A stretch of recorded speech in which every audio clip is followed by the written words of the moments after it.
갈라디아서 4장 8절 말씀, 한 절 말씀 되겠습니다.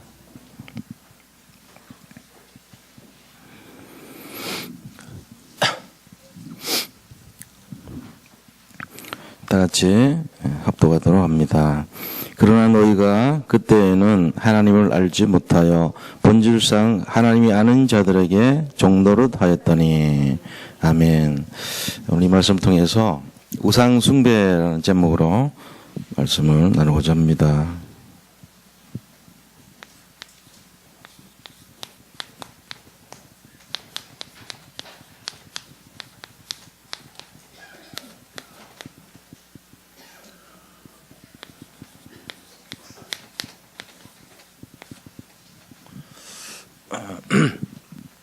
오늘 이우상 숭배에 앞서서 우리가 말씀 사역자, 다시 말하면은 우리가 지금 교회 집중을 하는 데 있어 가지고 정말 중요한 것이 무엇인가 그걸 알아야 되는데, 이 영접하는 거와 양육하는 거하고 그 다음에 제자로 세우는 이 세 가지가 다 같이 중요합니다. 그래서 말씀 사역을 해야 돼요. 사실은 그 말씀 사역이 딴 게 아니고 영접만 하고 놔둬도 안 되고 양육만 또 해도 안 돼요. 제자로 세우는 것까지 하는 것이 말씀 사역이라 그래요. 그래서 영접과 말씀과 제자 이 세 가지를 중점적으로 하는데 지금 사실 말씀 사역 하시는 분들이 되게 어려워합니다. 그래서 그 별로 어려운 것이 아닌데 어려워하기 때문에 결국 이것도 이제 마귀가 속이는 거죠. 쉬운 거를 어렵게 만들어 버렸어요. 그래서 쉬운 건데 그거를 어렵게 만드는 게 마귀 전략입니다. 그러니까 쉬운 거는 쉽게 할 수 있도록 하는 것이 중요하다는 거죠. 그래서 누구든지 할 수 있어야 돼요. 사실은 이게 무슨 한두 사람만의 독특한 내용이 아니에요. 근데 해보면은 1000명에 1명 나올까 말까 말씀 사역 잘 안 합니다. 남자들은 2000명에 1명 나올까 말까 안 해요. 그래서 우리 교회에서는 이거를 이제 좀 깨자는 거예요. 이 마귀의 괴계를 무너뜨려야 돼요. 1000명에 1명, 2000명에 1명 나올까 말까 그거를 모든 분들이 할 수 있도록, 그게 중요한 열쇠라가 이거죠. 그걸 하기 위해서 필요한 게 누구냐면은 목사의 눈입니다. 목회자가 이거를 길을 제대로 열어주냐 못 열어주냐에 따라서 성도님들은 하라는 대로 하거든요. 중요한 거는 목회자가 그냥 아무 할 준비가 안 됐는데 하라 이래버려요. 그거 안 하면 자꾸 스트레스 준다고. 하라고 왜 안 하냐 그러면서 이제 이렇게 되면 안 되죠. 그러니까 할 수 있도록 다 이렇게 훈련시켜주고 할 수 있도록 손에 무기도 쥐어주고 할 수 있도록 한 다음에 하라, 그게 맞는 거죠. 그래서 우리가 한 가지 원리를 깨달으면은 그 다음 하기가 쉬워요. 1분 구원의 길 알면 3분이 쉬워지고 3분 알면 5분이 쉬워지는 거예요. 5분 구원의 길 하다 어느 날 1분 보면은 10초 만에 외워집니다. 이걸 내가 외웠나 이럴 정도로 되게 쉬워지는 거예요. 그러니까 이 구원의 길조차도 어느 영적 단계가 내가 이렇게 높은 단계로 체질이 돼 있으면은 그 밑에 거는 쉬워져요. 수월해진다고. 그러니까는 말씀 사역을 하려면은 일단은 우리가 이 말씀 사역에 대해서 어렵게 생각하지 말고 내가 언젠간 한번 해보자. 나 지금 못하지만 이건 뭐 어렵냐. 이거 하는 것이 마귀가 제일 싫어하는 것이고 이거 할 때 모든 축복의 문이 열리는 거예요. 사실은. 그래서 이 내용을 가지고 오늘 좀 살펴봤으면 좋겠다 싶어요. 먼저 서로 오늘 이 말씀에 앞서서 먼저 들어가야 될 내용이에요. 여기 수요 예배 때 좀 많은 분들이 와야 되는데 지금 거리도 멀고 여러 가지 사정도 생기고 하다 보니까 참여를 잘 못해. 내 마음은 좀 안타까워요. 사실 여기에 말씀 사역 하시는 분들, 중요한 분들이 다 와야 돼요. 구역장 정도 되면은 그 말씀 사역 할 수 있는 사람들이거든요, 사실은. 근데 이제 못해. 지금 하는 분들이 한 몇 명 안 돼요, 보면. 직장 생활 하랴, 뭐 바쁘고 다 그렇습니다. 저는 개인적으로 저하지만은 제가 직장 생활 하면서 말씀 사역 했잖아요. 그러니까 어떤 면에서는 그런 것도 다 핑계예요, 사실은. 직장인들이 말씀 사역해야 직장인들 살리죠. 누가 살립니까? 그 뭐 이유를 많이 들더라고. 나 들어보면 다 아유 그렇습니까? 아, 예, 예. 아니에요. 전부 마귀한테 쏘은 거예요. 그걸 못 넘어가게 만들어 항상 그 선을 만들어요. 그걸 뛰어넘으면 되는데 못 넘어가요. 그러니까 안 되는 거예요. 그래서 오늘 우리가 양육을 해야 되고 양육해야 되는 사역자가 어떤 중심을 가지고 해야 되는지를 간단하게 좀 살펴보는 시간 갖도록 하겠습니다. 말씀 좀 찾아볼게요. 골로새서 1장 28절, 29절 두 절을 한번 읽어볼게요.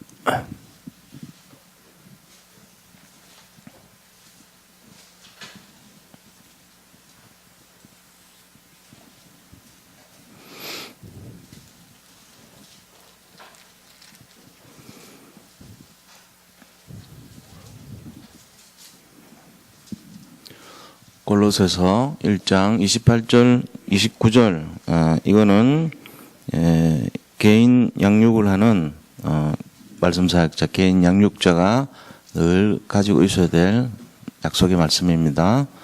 같이 한번 합독하겠습니다.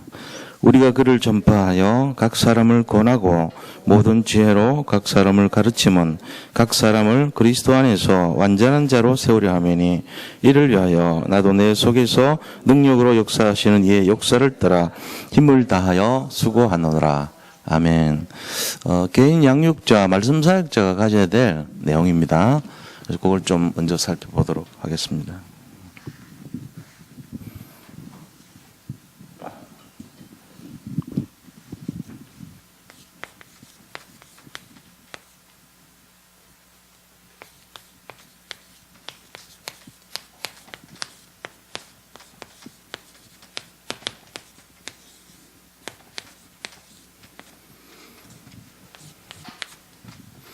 자, 우리가 첫째로 왜 개인 양육 해줘야 되냐, 말씀을 가지고 이 개인 양육을 해야 되냐, 이유가 있어요. 왜 해야 되냐? 그것이 바로 첫째는 뭡니까? 창세기 보니까 1장 2절 3절에 이 땅 자체, 이 모든 현장이 흑암과 혼돈과 공허의 상태로 있기 때문에 그때 하나님의 신은, 하나님의 영은 수면을 운행하셨다 그랬거든요. 그러니까 이런 흑암, 혼돈, 공허 속에서도 하나님은 수면을 운행하시면서 모든 걸 회복하기를 원하시고 있는 거예요. 하나님은 모든 능력을 갖고 있죠. 그죠? 그래서 누가복음 1장 37절 말씀 보니까 하나님은 모든 걸 할 수 있다 그랬어요. 말씀으로 모든 것을 행할 수 있기 때문에. 그래서 우리가 말씀을 먹여야 되는 거예요. 말씀 가지고 모든 사람을 행할 능력이 하나님께 있어요. 그렇기 때문에 이거든요. 그리고 말씀이라고 하는 성경은 결국 뭡니까? 그 성경을 통해서 모든 걸 회복할 수가 있죠. 하나님께서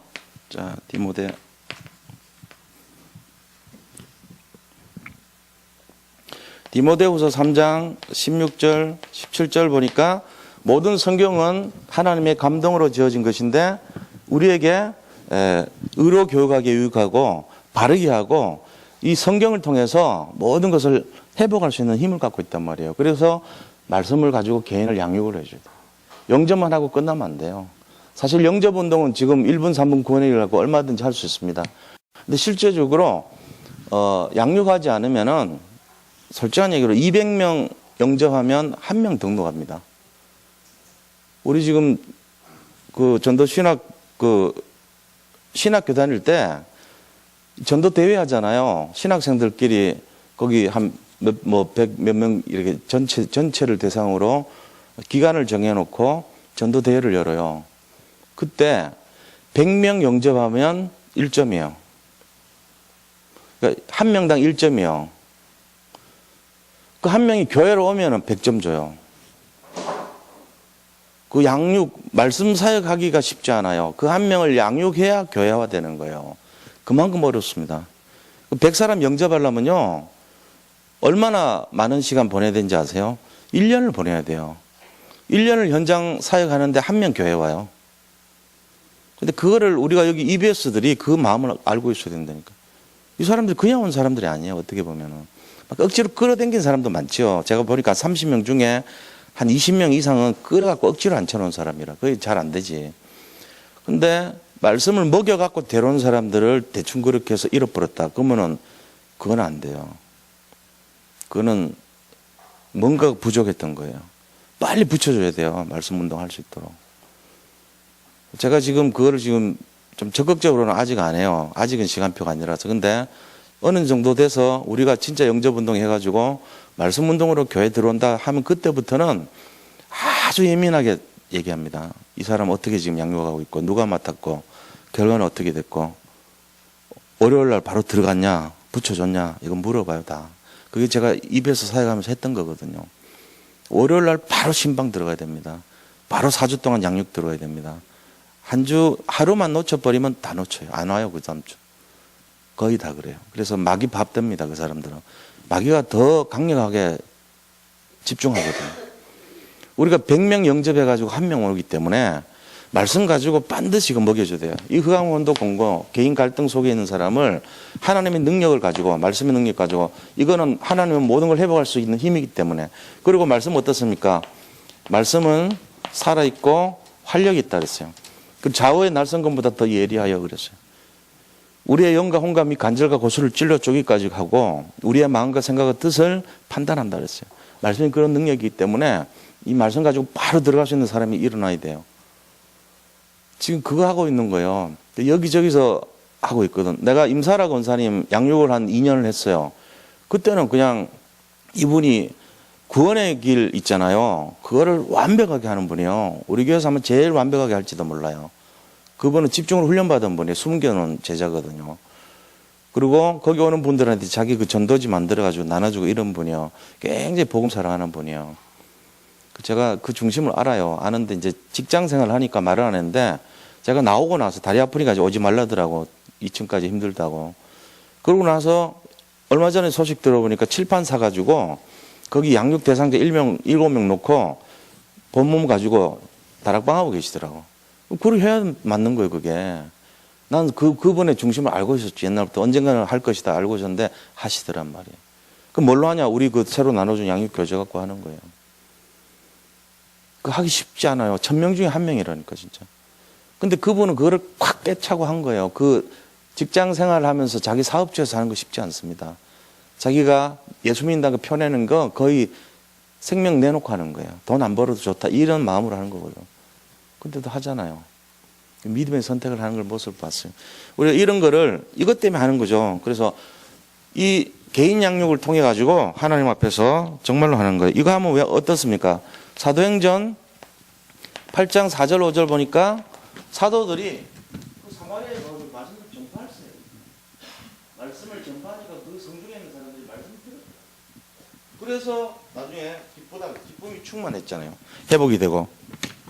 그리고 사도행전 보니까 2장 42절에 사도의 가르침을 받아 서로 교제하며 떡을 떼며 기도하며 힘썼더라 그랬거든요. 그러니까 제일 처음에 뭐냐? 제일 처음에 한 게 사도의 가르침을 받아. 이게 제일 먼저죠. 그래서 우리가 이걸 해야 되는 거예요. 개인 양육 왜 해줘야 되냐? 말씀상 왜 해야 되냐? 그러니까 이런 내용을 모르고 하면요. 그냥 똑같이 생각합니다. 영접 하나 한 거나 교회 와서 성도 등록한 거랑 같은 걸로 봐요. 천만에 없어요. 한 사람이 교회를 오기까지는요, 한 200명 마귀를 이겨놓고 온 거예요, 이 사람. 불신자가 온다는 거는 마귀 200명의 방해를 다 겪고 온 거예요. 또 끊고. 그러니까 그 다음 그 주간에 그 마귀들이 가만히 있어, 너 산돌 예비교회 갔지? 바로 달려들어가지고 못 가게 만듭니다. 그럼 우리는 어떻게 됩니까? 그 겨우 온 사람은 바로 달려들어가지고 살려내야 돼요. 근데 이제 그걸 느슨하게 하면 안 돼요. 지금까지 우리가 좀 그렇게 할 수밖에 없어. 갈 사람도 없고 그런 상황. 맡겨놔도 그 소중함을 몰라. 이름 올려놔도 안 움직여. 전화도 안 해. 내가 볼 때는 그래. 전화해도 그 사람이 핑계 대버리면 아, 예, 그렇습니까? 하고 나도 그래. 그 핑계가 전부 마귀한테 쏜거거든요. 알고 보면. 아, 제가요, 요번에 뭐가 있어가지고요. 마귀한테 쏘아갖고요. 제가 사단한테 걸렸거든요. 제가 귀신한테 당했거든요. 이런데, 아, 그렇습니까? 예, 알겠습니다. 아, 그런 식으로 했단 말이에요. 솔직한 얘기로. 안 가? 내가 더 소중하다고 생각하고. 그 한 명이 얼마나 소중한데. 나는 알아요. 내가 눈물을 품고 10년 동안 새 가족도 있기 때문에 알아요. 그 하늘 갖고 있다고. 한 명이 오면은 바로 집어넣어요. 바로 신방 가고. 근데 이제 우리는 모르지. 우리 교회는 그런 풍토가 안 돼 있어.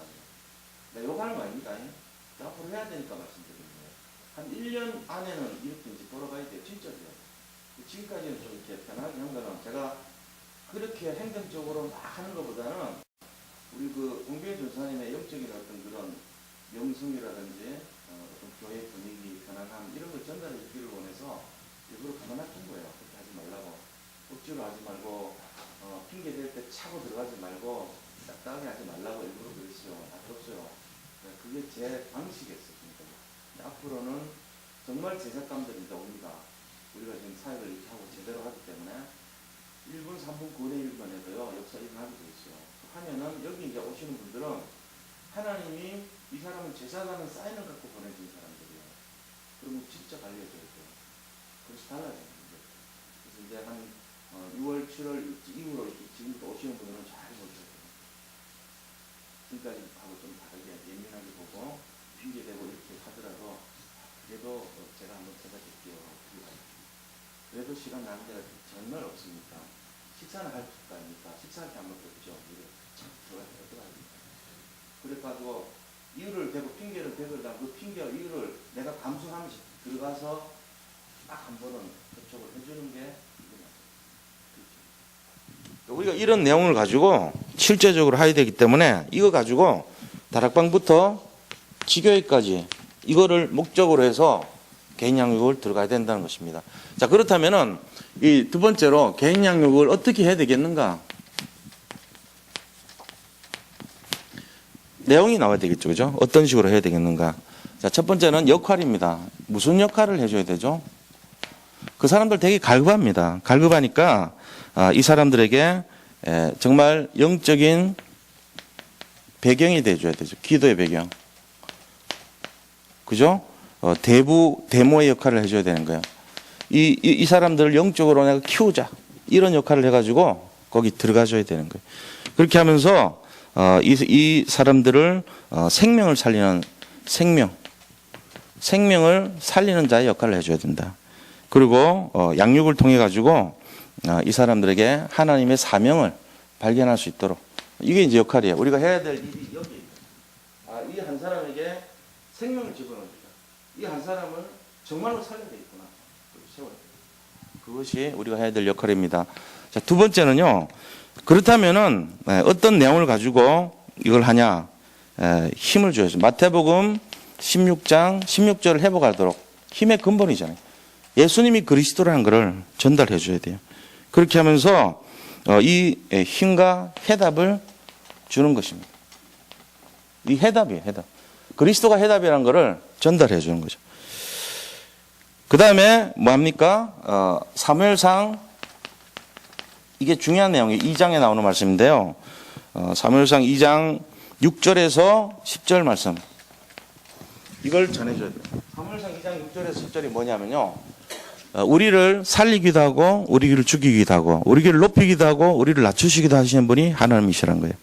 우리의 생사화복을 주관하시는 분이 하나님이시다는 걸 전달해 줘야 돼요. 이게 말씀 사역자가 왜 예수 믿어야 되는지를 가르쳐 주는 거예요. 주가 그리스도로 오신 것이 답이다. 그 답 중요하지만은 이 사무엘상 2장 6절에 10절 보니까 우리 인간의 모든 생사화복과 높이고 낮추고 죽이고 살리는 모든 것이 하나님 손에 있다. 딱 얘기해 줘야 돼요. 그리고 만약에 네가 이거를 구원을 얻으면은 주 예수를 믿어라. 그러면 사도행전 16장 31절 예수를 믿으면 너와 내 가족이 구원을 받는다. 이거 전달해 주는 거죠.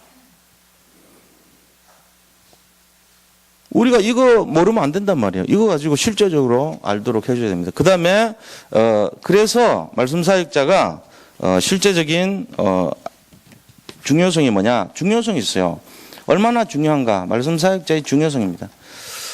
이 중요성은요, 아나니아가 사도 바울을 살린 그런 중요성이에요. 사도행전 9장에 보니까 1절에서 15절 보니까 아나니아라는 70인 영혼이 다메섹에서 눈이 멀어가지고 온 바울을 딱 만나가지고 그 눈에서 껍질 벗겨주잖아요. 그래서 시대적인 전도자로 세우는 거예요. 이만큼 중요한 거예요. 우리가 누구를 만나는가 하는 게 굉장히 중요합니다. 그래서 복음을 대강하는 사람, 대충대충 하는 사람, 게으름뱅이 이런 사람 만나면 큰일 나요. 영적 죽어버려요.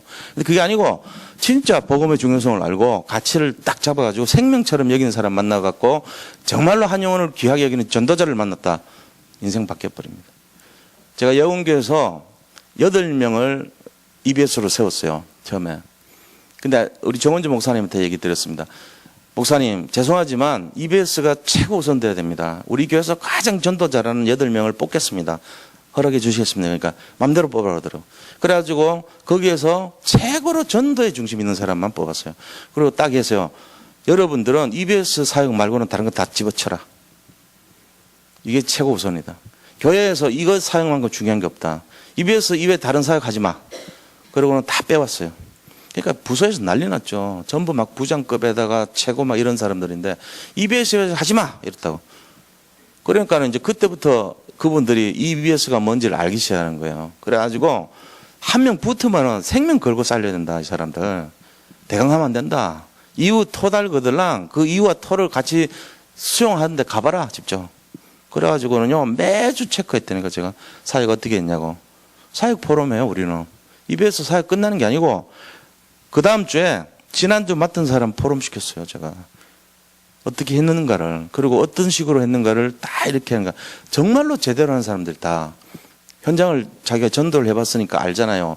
100명 영접해봐야 한 명 교육이 힘들다는 거 아는 사람들이에요 전부 다. 그 8명이. 그러니까는 진짜 무슨 이유든 핑계든 아무 되지 않아. 자기 일 팽개치고 가서 해요. 그렇게 한 사역자들로 딱 하니까 교회가 부흥이 되기 시작하는데 정착률 80%, 81% 나왔어. 이거는 기독교 역사상 있을 수 없는 내용입니다. 보통 15%에서 20%예요. 순복음교회 내가 조사해보니까 8% 나왔어요. 정착 안 돼요. 내가 다 조사해봤다고 교회별로. 정착률 81% 없어요. 우리 한국 전체에서 최고 높았어요. 그러니까 200군데에서 와가지고 탐방하지. 자랑하는 게 아닙니다. 우리 교회가 앞으로 그렇게 될 줄 믿습니다. 저는 우리 전도사님 유능하지. 지금 EBS들 아직은 시간표가 안 됐어요. 제가 볼 때는 그래요. 그런데 진짜 생명건 EBS들이 보충이 되고 충원이 될 날 올 겁니다. 지금 분들이 못한다는 건 아니지만 조금은 달라야 돼요. 자세가. 맡겨놓은 사람은 이 사람 한 명 이름 내 생명 바쳐야 된다. 이런 마음으로 해야 돼. 간수같이. 한 명 더 타러 가면 내가 죽어야 돼. 내 생명 내놔야 돼. 이런 마음으로 해야지. 관리해야지. 어딜 핑계댑니까 EBS들이. 솔직한 얘기로. 그렇게 하면 안 돼요. EBS가 느슨한 것만큼 교회가 느슨해져 버려요. 그 한 명이 영적 싸움에서 얼마나 집요한 싸움을 하고 있는지를 아셔야 돼요. 그래가지고 예를 들어 김준 권사님 맞다 그러면은 초등부보다 이게 더 중요하지 하고 달라붙어줘야 되는데 지금 거꾸로 안 해. 맡겨놓으면 한 10명 맡겨놨는데 정착률 제로. 내가 보니까. 지금 이게 현실이거든. 내가 한 분을 지명한 게 아니고 그만큼 이제 그런 분위기를 내가 조성을 안 했어요. 지금까지는. 근데 이제는 그렇게 하면 안 돼. 이제는 바꿔야 돼. 그래서 진짜 EBS들은 다른 부서 사역을 하더라도 그쪽과 이쪽을 병행을 할 수 있도록 그렇게 하셔요. 우리 교회 지금 워낙 지금 이 사역할 수 있는 분들이 부족하니까. 뭔지도 모르고 있는 분들도 많아. 내가 볼 때. 일부러 내가 얘기를 안 해요. 생명 걸고 해야 됩니다. EBS는. 그러니까 어떻게 보면 생명의 파수꾼이에요. 이 한 명의 생명을 내가 목숨을 걸고 지키는 사람이다. 이렇게 마음먹고 들어가야 돼요. 안 그러면요. 요즘 시대에요. 거의 100% 교회 안 나옵니다. 교회 한번 들러보는 분위기지 누가 옵니까? 수요예배 보세요 지금. 우리 교회도 이 모양인데. 이래갖고 되겠냐고요. 지금. 진짜 사명자들이 모이고 이래야 되지. 앞으로 이제 바뀔 거라고 기대가 돼요. 저는 너무 쪼고 이러는 보다는 기다리고 기도하고 있는데 좀 바꿔야 돼요. 진짜. 제가 옛날식으로 분위기 해가지고 확 막 밀고 이렇게 하면 힘들 겁니다. 그래서 그렇게 안 하고 있는 거예요, 사실. 그런데 진짜 맡기는 거예요. 자, 그러면은 얼마나 중요하냐? 이거 중요하잖아요. 그러면서 이 사람들한테 디모데 중요성이 디모데 전서 2장 4절 보니까 디모데한테 바울이 야, 너 이 사람들 정말 살리는 그런 중심을 가지고 섬기라 이렇게 얘기하잖아요. 그러니까 한 사람을 정말 종처럼 그렇게 해가지고 막 섬기고 그 사람이 세워질 때까지 중심을 들여야 되는 거예요. 그렇게 하면서 이 모든 사람들을 개인화시킬 수 있도록 복음으로 완전히 각인, 뿌리, 체질될 수 있도록 그래서 제자로 만들고 세울 수 있도록 그렇게 해야 됩니다. 자, 개인화. 복음의 개인화를 이룰 수 있도록 이렇게 가야 되는 거예요. 자, 그렇다면은 이 중요성을 우리가 알았는데 기본적인 원리가 뭐죠? 오늘 내용을 보니까 자, 어떤 식으로 기본 원리 여기 보니까 골로새서 보니까 나오죠. 권하노니 복음을 권했다 그랬어요. 이게 영접이거든요. 권해서 뭐 합니까? 골로새서 1장 28절에 보니까 각 사람을 권하고 모든 지혜로 각 사람을 가르치면 그랬어요. 가르친다 그랬잖아요. 이 가르친다는 말이 바로 양육이에요. 가르치는 이유는 그들로 완전한 자, 그죠? 그들로 각 사람을 그리스도 안에서 완전한 자로 세우려 합니다. 완전한 자.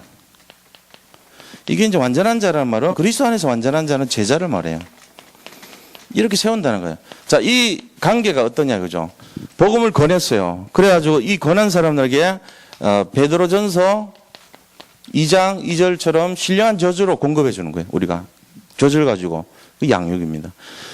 자, 양육을 통해서 가르침을 받은 사람에게 우리 자신들이 계속적으로 지속해서 말씀 이제 전해줘야 돼요. 어떻게 전합니까? 요한복음 13장 14절에서 16절 자세로. 자, 요한복음 13장 14절에서 16절 자세가 뭡니까? 세족식입니다. 섬깁니다. 섬김. 그들의 발을 섬기는 식으로. 발을 닦아줘라. 내가 너에게 본을 보였으니 이는 너희도 그들을 섬기게 하려면 이랬어요. 섬기는 본이 되게 하려 함이니라 그랬거든요. 이게 이제 세족식을 통해서 우리가 그 다음에 이 완전한 자가 다시 마태복음 28장 18절에서 20절 제자로 세계복음화의 제자로 이렇게 이게 원리예요.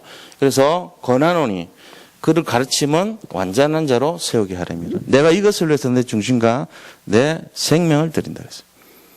이게 EBS예요. 근데 EBS가 아니고 우리 전 교인 EBS를 위해서 지금 하는 게 우리 교회에서 하고 있는 이 양육운동입니다. 그래서 이런 원리를 가지고 접근을 하면 좋겠다 생각됩니다. 그래서 어떤 자세로 하냐. 자세가 중요한데요. 네 번째는 자세입니다. 그럼 어떤 자세로 하겠나.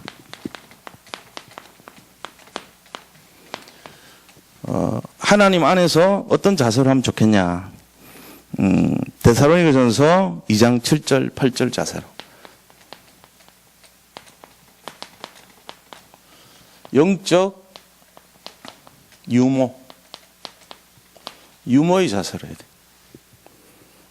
영적인 유모. 그리고 고린도후서 4장 5절. 섬기는 종의 자세로. 종처럼 우리가 그들을 섬기게 됩니다.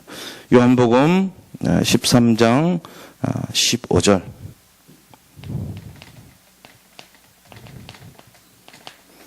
그들을 세족식, 발을 씻기는 자세로. 낮은 자, 섬김. 그죠? 그들을 정말로 이렇게 내가 돌보는 그런 중심으로. 그런 자세로 해야 돼. 뭐, 요 정도 하면 될 것 같아요. 어떤 식으로 하냐? 읽으면 줘도 되잖아요. 뭐 어렵습니까? 그거 자꾸 읽어줘요.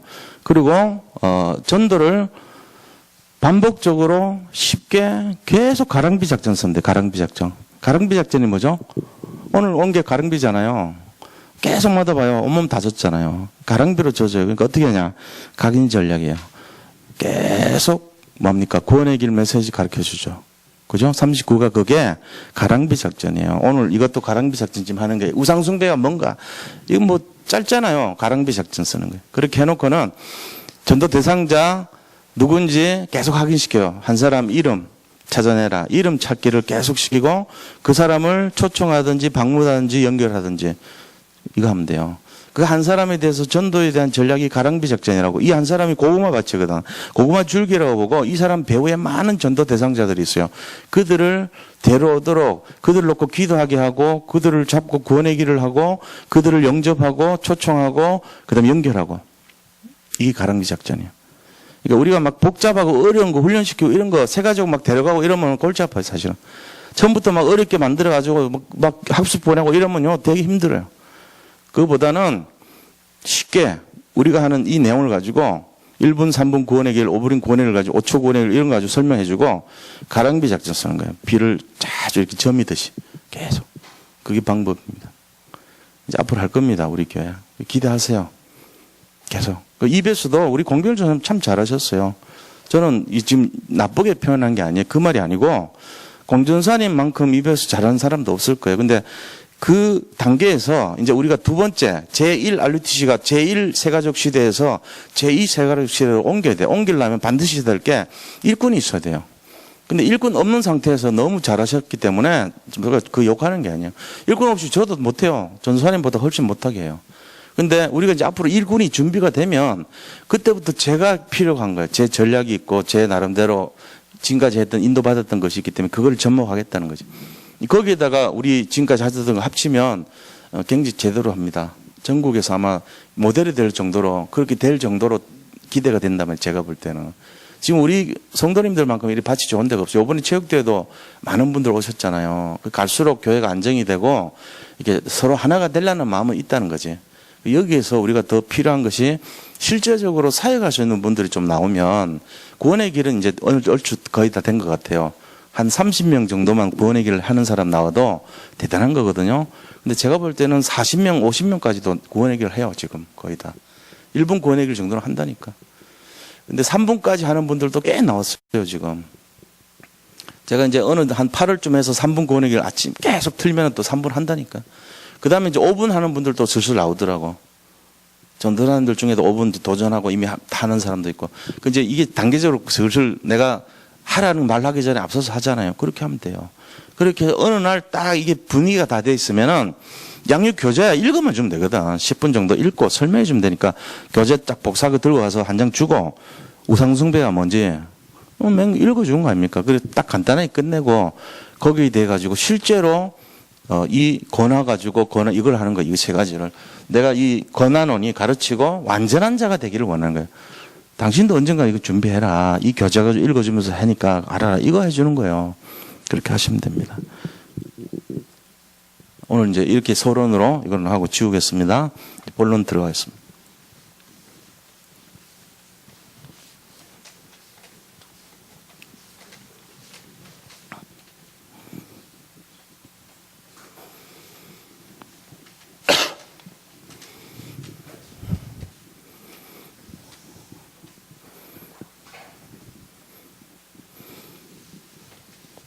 자, 지금부터 하는 거는 우리가 다락방 할 때 어떻게 이제 설명해 주는 거에 대한 내용입니다. 간단하게 이렇게 집어주면 돼요. 그래서 이 교재를 가지고 잘 활용하시고 그런 마음과 중심을 가지면 됩니다. 자, 우상숭배라는 게 어떤 것인가에 대한 내용이죠. 첫 번째입니다. 우상숭배는 하나님 떠난 인간의 두 번째 문제죠. 하나님을 떠난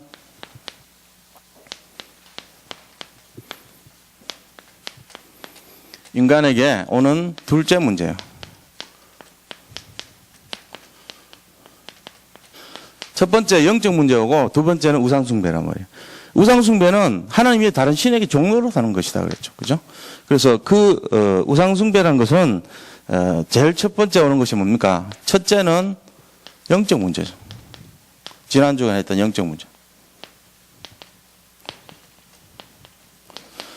이 영적 문제 결과 어떻게 되죠? 결국은 마귀 자녀가 됩니다. 마귀 자녀가 되죠. 하나님 자녀가 마귀 자녀가 된 거예요. 그래서 요한복음 8장 44절에 상태 너희 아비 마귀는 그랬잖아요. 이 상태로 됐다는 말은 결국은 뭡니까? 마귀 자녀라는 마귀에게 잡힌 자, 마귀에게 잡혔어요.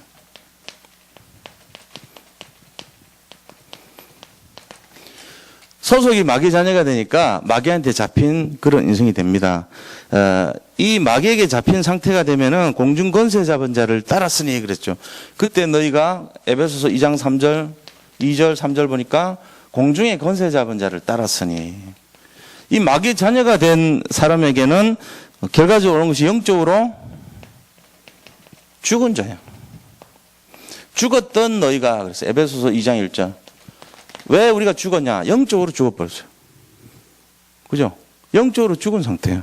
그 다음에 이 영적으로 죽은 상태는 어떤 문제가 오냐면은 혼미한 영이 됩니다. 혼미한 상태입니다. 영적으로 굉장히 혼미해요. 혼미하다는 말은 이 세상 신이 우리를 혼미해요. 고린도후서 4장 4절 보니까 세상 임금이 세상 신인데 세상 신이 우리를 혼미하게 만들어요. 혼미하다는 것은 이렇게 흐릿하게 희미하게 만드는 걸 말해요. 자, 이런 상태가 돼서 올바른 판단을 못하게 됩니다. 그래서 우리는 뭘 하냐? 결국은 우상숭배를 하게 됩니다. 갈라디아 4장 8절 이 우상숭배를 하게 돼요. 우상숭배를 하게 되면 결국은 찾아오는 것이 이 불안이 찾아오죠. 하나님 떠나니까 하나님 안에 있어야 되는데 하나님 떠나니까 우상숭배하게 되면은 불안이 찾아오게 됩니다.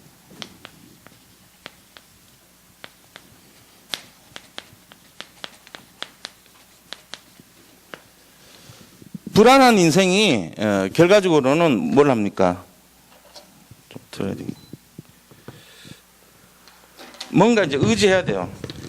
다른 거를 숭배하고 절을 하죠. 우상을 숭배합니다. 그 우상에게 절을 하죠. 이렇게 되면 어떻게 되죠? 출애굽기 20장 3절에서 5절 보니까 자손 3세대까지 저주받는다 그랬잖아요. 재앙이 임하는 거예요. 그래서 결과적으로 우상숭배에서 하느님만은 다른 신, 대체신, 수많은 신들과 또 수많은 우상이 있다 그랬거든요. 또 대체 종교 이런 거 다른 거를 자꾸 찾게 돼요. 그래가지고 그거를 자꾸 섬기게 되는 거죠. 대체 신과 대체 섬김 이걸 섬겨. 갈라디아 4장 8절이 오늘 그 말씀이에요. 그 하나님 떠난 인간은 이런 이제 영적 문제에서 우상 숭배로 가게 되죠. 가게 되면서 어떤 사람은 뭐 합니까? 굿하고 제사 지내고 뭐 천도제 뭐 이런 거 자꾸 이제 섬기게 되죠.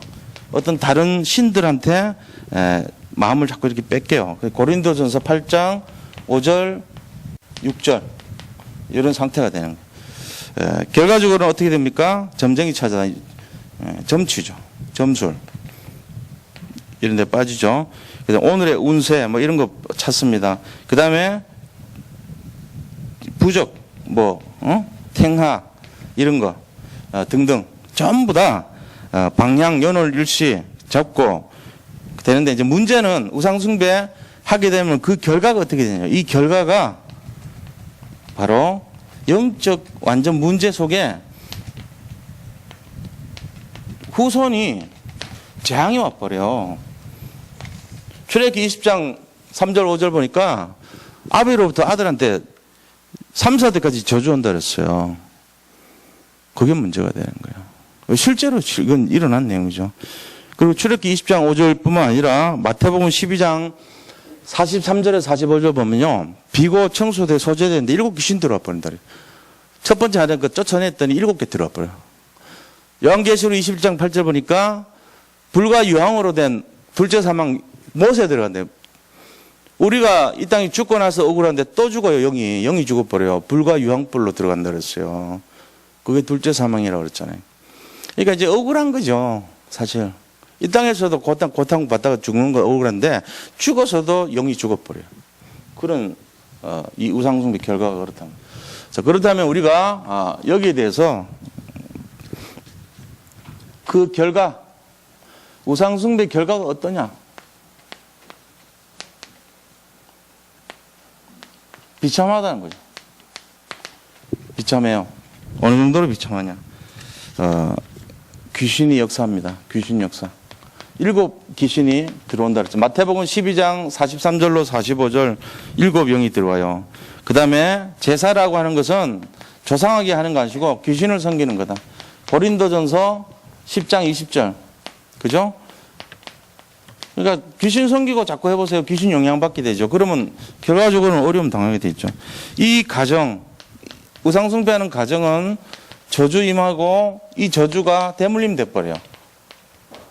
그래서 절대로 제사 지내고 이런 거 그냥 양보해주면 안 됩니다.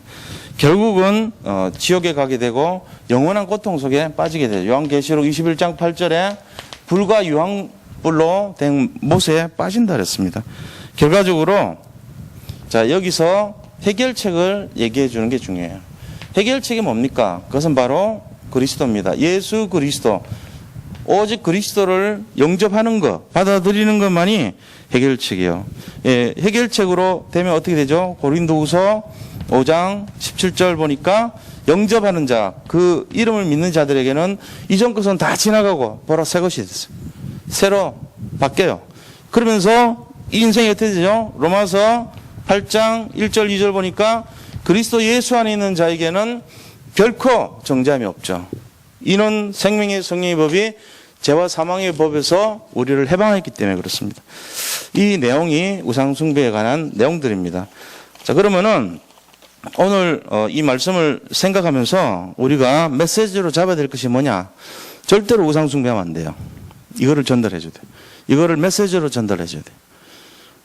그거를 우리가 이 양육했을 때 내용처럼 권하고 나서 가르치고 그 다음에 완전케 하는 그 내용을 전달할 때 완전한 자로서는 내용이 절대로 우상숭배하지 않도록 가서 도와주는.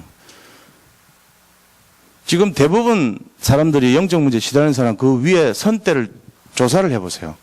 거의 다 영적 문제 가득한 사람들 걸려 있어요. 무당 출신이라든지 무슨 뭐 하여튼 다 어려워요. 자기 부모나 형제나 중에 무당들 꽤 많아요. 지금 그런 사람들이 영적 문제 일으키는 거예요. 대부분 다 그래요. 그래서 여기서부터 자음을 얻도록 인도를 했으면 좋겠습니다. 말씀 마치고 합심해서 좀 기도하겠습니다. 이 시간에 우리가 기도할 때 특별히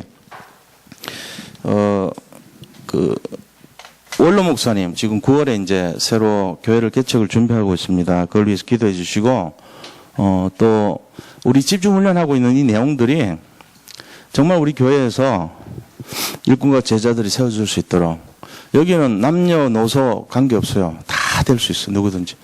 우리 한 4학년부터 모든 어른들까지 다 할 수 있어요. 이게. 유년부하고 유치부는 좀 어렵지만 나머지는 다 할 수 있어요. 그러니까 모든 분들이 여기에 제자로 될 수 있도록 이유되지 말고 핑계대지 말고 그리고 양육하시는 분들이 좀 세워줄 수 있도록 그게 제 소원입니다. 사실 읽어주면 되는 걸 안 하거든요. 왜 1000번, 1000년에 한 명, 만년에 한 명 나올까 말까 하는 사람 돼버린단 말이에요, 지금. 너무 어렵게 됐어요. 그렇게 하면 안 돼요. 쉽게. 자, 우리 같이 기도해서 일꾼들 세워줄 수 있게 같이 기도하겠습니다.